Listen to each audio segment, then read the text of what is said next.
14, he uses this word, a word that we are not terribly familiar with, in all honesty, discernment, or to discern something. To discern, in this case, of good from evil.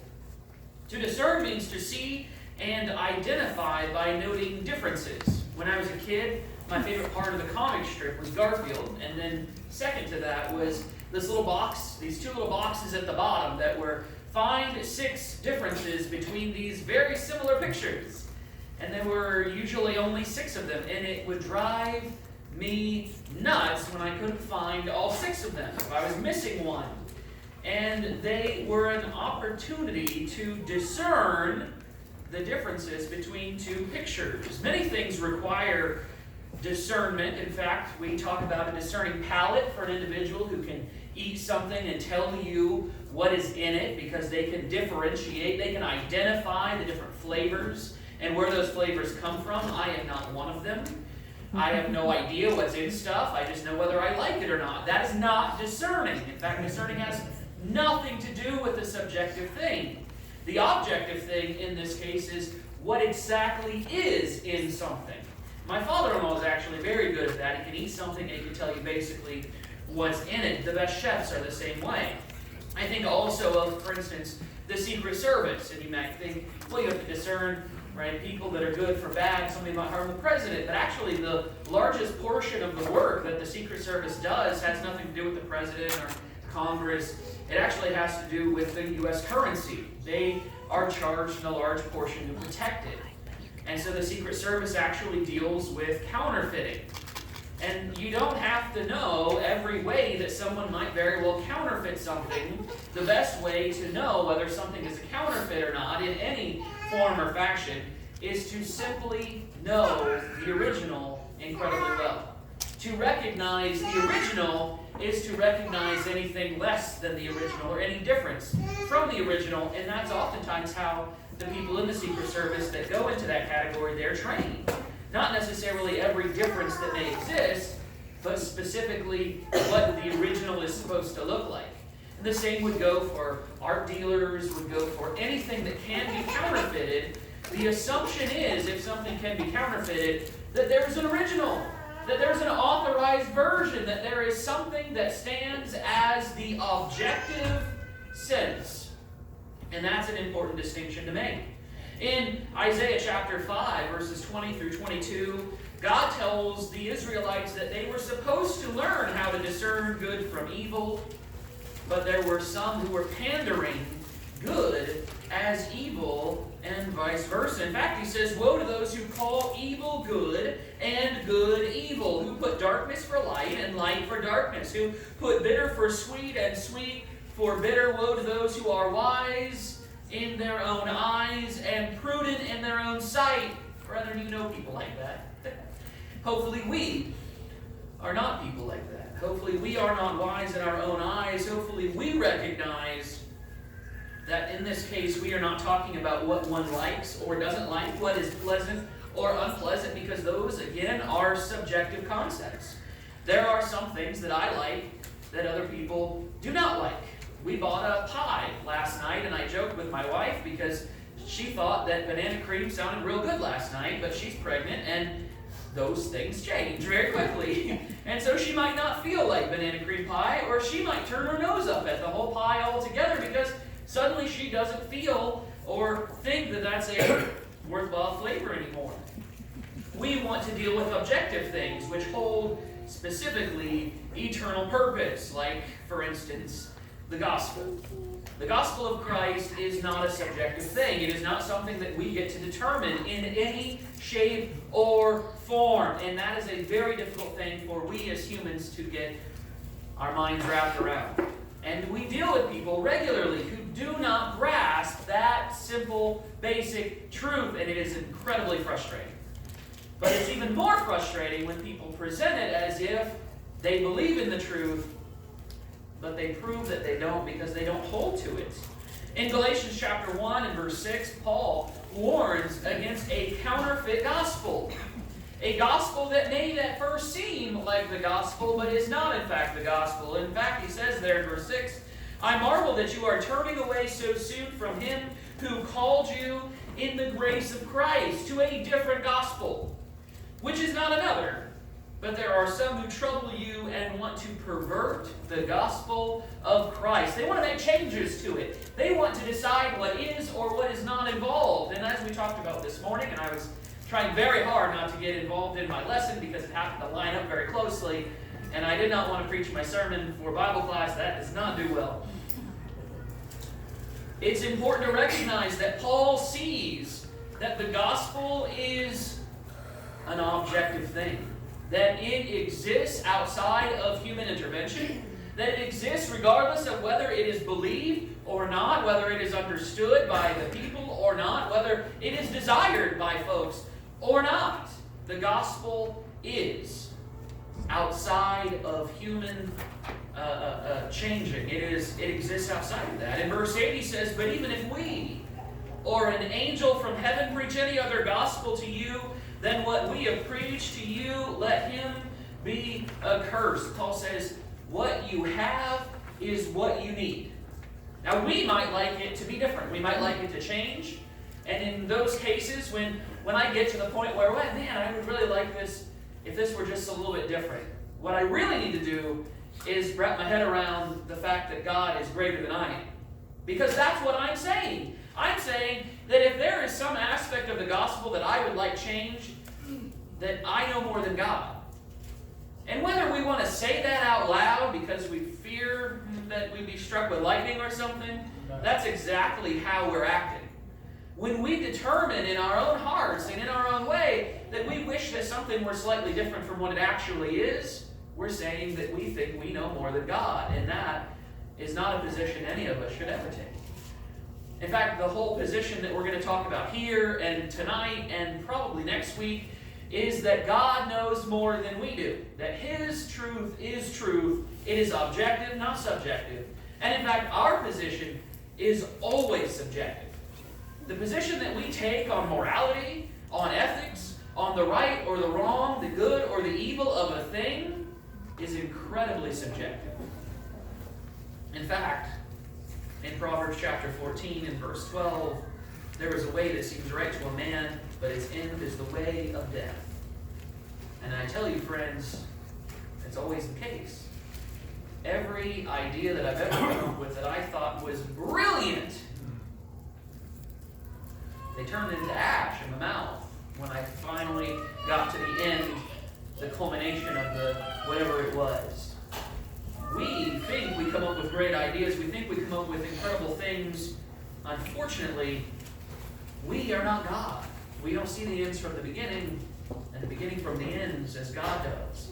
And if we trust that God is who He says He is, if He is who we claim He is, the great I am, one from the beginning to end, the one who is perfect in love, perfect in justice, perfect in mercy, then we won't wish that the gospel were different. We'd simply be glad that it was created by Him and not us. It is a normal thing. It is a natural thing for us to wish that we had some say in it.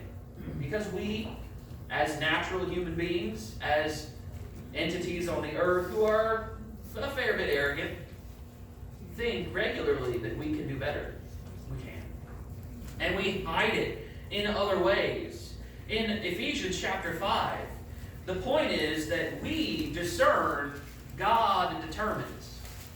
We try to get that backwards. We try to be able to determine. But we are not the one who determines good from evil. And there's a number of reasons why. One is that we are really bad at it. Look at human history. When man has been left to his own devices, or when man has deviated from God's will, look at the atrocities that we've created. Look at the awful things that human beings have been involved in. But if we were to stick with the will of God, Ephesians chapter 5, look at verse 13. Ephesians chapter 5. In verse 13 he says, "But all things that are exposed are made manifest by the light. For whatever makes manifest is light," he says. "Therefore," he says, "awake, you who sleep, arise from the dead, and Christ will give you light. See then that you walk circumspectly, not as fools, but as wise, redeeming the time, because the days are evil. Therefore do not be unwise, but understand what the will of the Lord is." Do not be unwise, but understand what the will of the Lord is. And there's an implication there. If you don't care what the will of the Lord is, or if you think you know better, you're being unwise. In verse 17 there, you're being unwise. And it doesn't change how zealous you are for whatever truth you believe in. In Romans 10, 1 and 2, he talks about the people of Israel. And the challenge that they had was to believe so strongly in what they thought God wanted that they were zealous in it. You talk about zeal. The Pharisees were some of the most zealous individuals available. They were willing to kill Jesus over the zeal they had for their truth, for their understanding of right and wrong, of good and bad, of evil and righteousness. But none of us would conclude that they were good rather than evil, or righteous rather than unrighteous. No one who reads the Bible and understands Jesus' words concerning those zealous individuals are in any position to think that they were right. And at the end of Romans chapter 10 and verse 2, Paul concludes that zeal for God, they had a zeal for God, but not according to knowledge. Now Paul makes the distinction there. There's a difference between believing something to be true and believing the truth. Believing something is true doesn't make it true. Believing something is true merely commits you to an end. Merely commits you to an action or a series of actions. And for those Pharisees and for those Jews of Jesus' day, it committed them to an act of murder. To call out for the death of the Son of God, rather than supporting him as they should have. They made themselves God. In Romans chapter 1, 20 through 25, Paul talks about these individuals who worshipped and served the creature rather than the Creator, who is blessed forever and ever. Amen. They worshipped and served the creature rather than the Creator. They had decided what was right and what was wrong. And many of you have people in your life, family members. We talked about a situation this morning, in fact, where people say things, and I have family members of my own who say things like, well, the God that I serve wouldn't do that. Well, the God that you serve doesn't exist because he's not the God of the Bible. See, we have redefined the God that we serve in relation to what we want him to be. That's not God being God, that's us being God. That's us pretending to be higher than God, in fact, and changing the disposition and nature and the will of God. We don't have that power. The power we do have is over our own actions, not over the God that we serve. And rather than determining who God is, we should discern who he is through his will and through an honest assessment of the truth that he has delivered to us. This aspect of discernment is one of the most important ones. Again, we go right back to it. How does the Secret Service determine whether something is counterfeit? They compare it to the original, what is authorized, what is actually a legitimate bill of currency in the United States. They don't compare it to a foreign bill. They don't compare it to other counterfeit bills. They compare it to a legitimate bill. How do you determine what the will of God is? He's given you his word, and to determine that parts of his word don't belong because you don't like them, to determine that aspects of the nature of God shouldn't be there because you don't appreciate them or you think they should be different, doesn't change what it is. And all you're doing is giving yourself a counterfeit gospel. All you're doing is creating a new gospel that's not a gospel at all, Paul argues in Galatians chapter 1, but a counterfeit. You're selling yourself short. You're giving yourself over to a teaching that has no purpose, has no place. You're worshiping and serving the creature, you, rather than the Creator, God. And we all have people in our lives like that. But we all also do that from time to time. We find ourselves, sometimes we don't find ourselves doing it. Sometimes we've been doing it for a long time and haven't even realized we're doing it. which is one of the reasons why a commitment to the truth of God's Word and a challenging even of our own beliefs, a testing of our own faith, a challenge of what we believe compared to what the Bible actually teaches is so incredibly important. Because we are fallible. We can be mistaken. We can be wrong. And while it's not easy to be wrong, and sometimes it's a challenge to find those things out, we must be willing to do it. Because we find the consequences of not doing it incredibly severe. Let's look at some examples of poor discernment. In Leviticus chapter 10, there are two individuals, Nadab and Abihu. You're probably very familiar with them. They go into the tabernacle of meeting with God, and they offer strange fire. And what strange means isn't always the way we would use it. It means fire that was not directed by God. That is a sacrifice or an offering, or they burnt incense in a way that God did not tell them to. Now, God didn't have to go down the list and tell them how not to sacrifice to Him, or what incense not to burn. Just like in the ark, the one that Noah built, not the one that Moses built.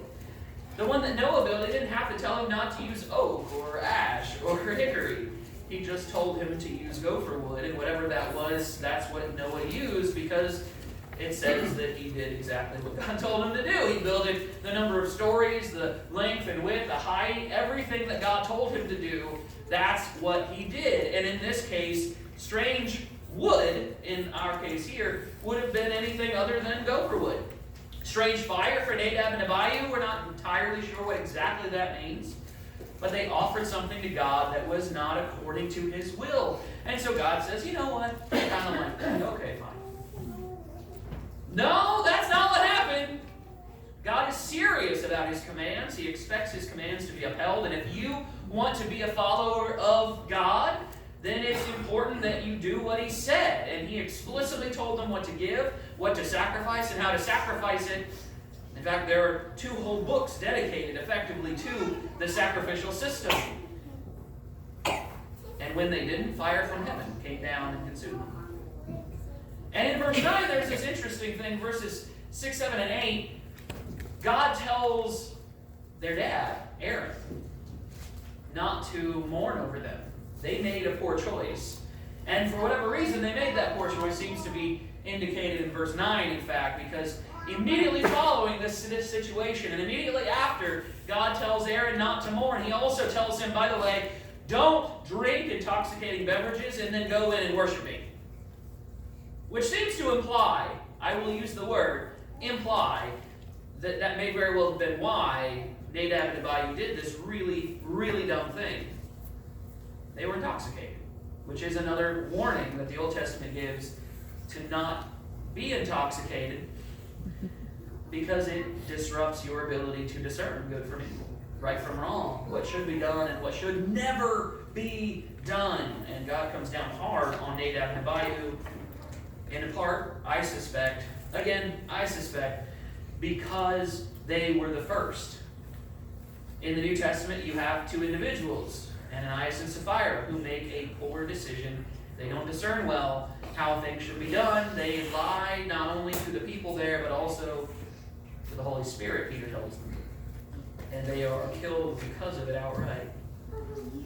In 2 Samuel 6, the Ark of the Covenant, in this case, the one that Moses did build, was in a place other than Jerusalem, and David felt like moving it. So he gets a big group of people together, and he goes to Abinadab's house, where it has been held for a good long time, since 1 Samuel 7, in fact. And in the process, we meet a man named Uzzah, who reaches out and steadies the ark, thinking that it's going to fall. And there are times where we, like David, get angry at God. We think that's unfair. And whenever I think that, I have to reprimand myself, because I know God. God is fair. God is merciful. God is also just.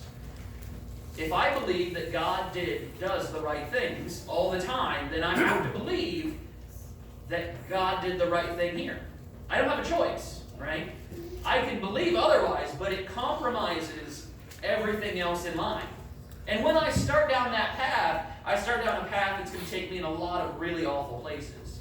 When I begin to question God, and I don't mean like wonder why these things happened or how they happened, but specifically question whether God's decision was right or wrong in any capacity, wow, it begins a very slippery slope.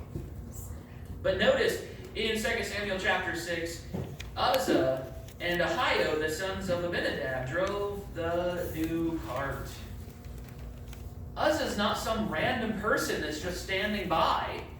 He's not some guy they brought from Jerusalem that David brought to walk around the cart. Uzzah is the son of Abinadab, where the ark has been for at least a generation. He is familiar with the ark. That doesn't mean he knows all the rules, but he should have made himself knowledgeable in those things. And these people have effectively been made priests by the Israelites. If you go to 1 Samuel 7, that's effectively what they did. They brought the ark to Abinadab's house, and they promoted a few of his sons to take care of the ark. It wasn't their job. That was not their place in the world. That's not how God designed it from the very beginning of the Ark of the Covenant. The Levites were supposed to take care of it. The Levites were supposed to manage it and carry it. Yeah, there's a lot of mistakes that are happening here. Not just one. And Uzzah, it seems everyone should have known the rules. If I were Uzzah, and I knew the rules, and I knew that there was something going on here that shouldn't have been, I should have extricated myself from it. So when Uzzah reaches out, he touches the ark, he activates the very command that God told them not to do. And if they did, they would die. So what happens? Uzzah dies. David's mad. And sometimes we get irritated or we get upset and we wonder whether that was right or not. And the question isn't whether it was right or not, because the absolute answer is yes, it was, because God is the one that did it. But why? Why did this happen? It wasn't because of God. It was because of human arrogance. It was because a group of people decided that they knew better than God. And Uzzah was part of that group. Uzzah was part of the group that determined that this really important thing that God had constructed way back in the day and has actively killed people in the past. People have died. Not Pharisees. The Philistines. There we go.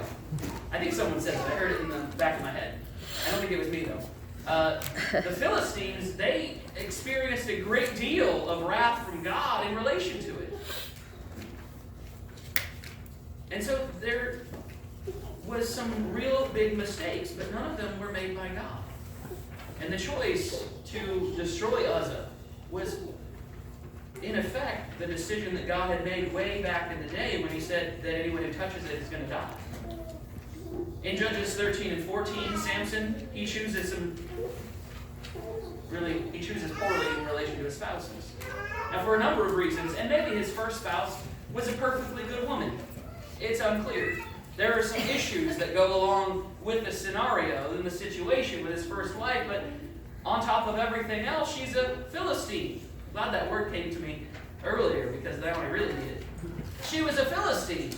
And there was a directive from God that the Israelites not marry Philistines. And he had, it seems, a predisposition towards Philistine women.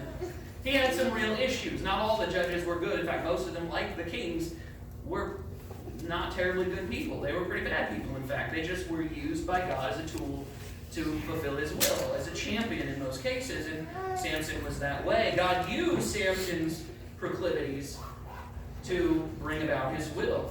That Samson was going to do what Samson does. And that doesn't mean that Samson wasn't punished for those things. In fact, he had a very hard life because of it, a very short life, because of his poor decisions. One element of discernment that he should have realized was after your wife asks you what your secret is and you tell her twice some lie, and those things mysteriously happen immediately, don't tell her what your secret is. And then he does. He's not very discerning.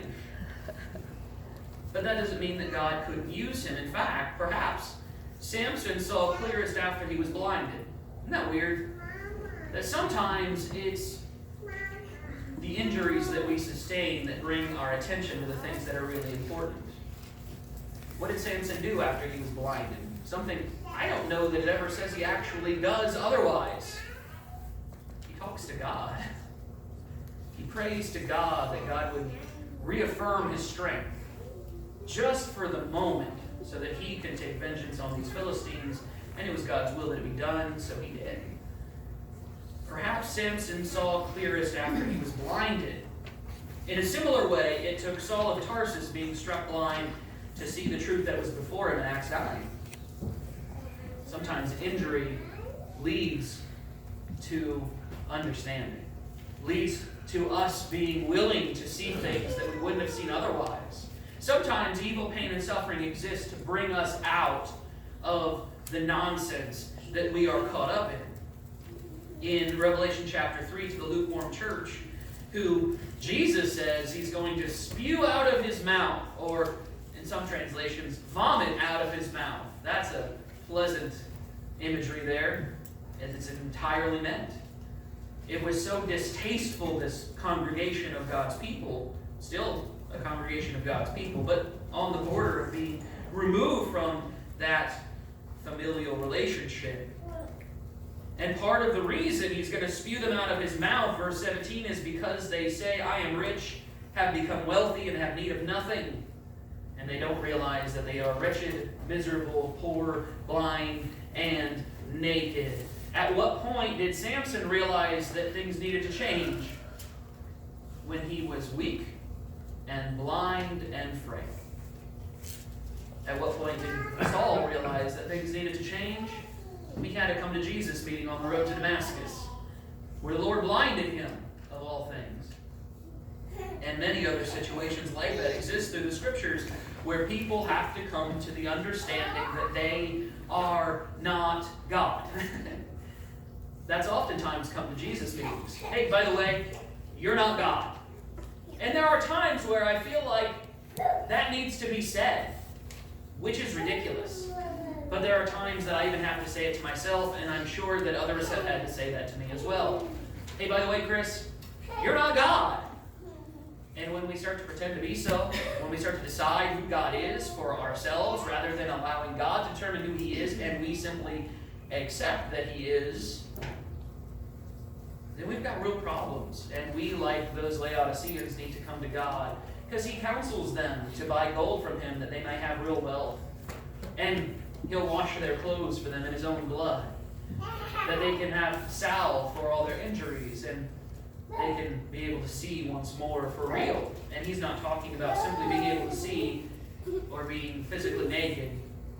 He's talking about being spiritually destitute. And the one thing that none of us need in this life is to be spiritually destitute. So discernment is important. And I hope that that's the conclusion we've come to this morning, because we're going to talk about how we grow in discernment, because that's a really important part of discernment. Because you're like, hey, Chris, yeah, I think discernment's really important, and how do I develop discernment? We're going to talk about that. Next week, we're going to discuss how to develop our discernment, how to grow, and our ability to discern both good from evil, which takes exercise, as you read there in Hebrews chapter 5. And we've got to call each and every one of us to discern first and foremost whether we are of God, whether we are a child of God. And that's the interesting thing, because just like counterfeit bills, you can tell if you are the real deal if you match up with the original, if you match up with the authorization. And the Bible tells us how to become a child of God, that through belief and acceptance of God's will, learn that Jesus is the Christ, the Son of the living God. And with that information, we repent of our sins, the sinful ways of our life, not individual sins in particular, but the way of life that we have traveled, and the purpose that our life has taken, and we commit instead to follow Christ.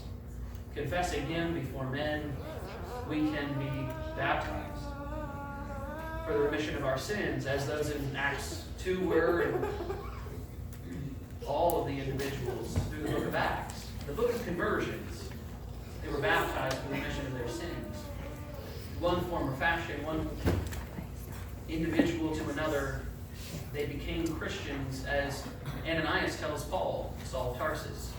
Arise and be baptized and wash away your sins, calling on the name of the Lord. If you need to do that this morning, if you have not become a child of God according to His will, then you're living a counterfeit life. You're pretending to be a Christian, but if you haven't followed His will, then you're not truly. If you've decided some other method or some other way is the way to go, then you're pretending to be God and deciding for yourself how righteousness is. If we can help you to put your life right with Christ, both to come to Him initially or to come back to Him because you've walked away, because you've left, and you've become again a counterfeit Christian, someone who pretends to be but isn't truly committed to His will and to His way, we can help you. And if you're struggling with life and decisions in this life, struggling with pain or struggling with sin, whatever it is that we can help you with, I pray that you make it known as together we stand and sing.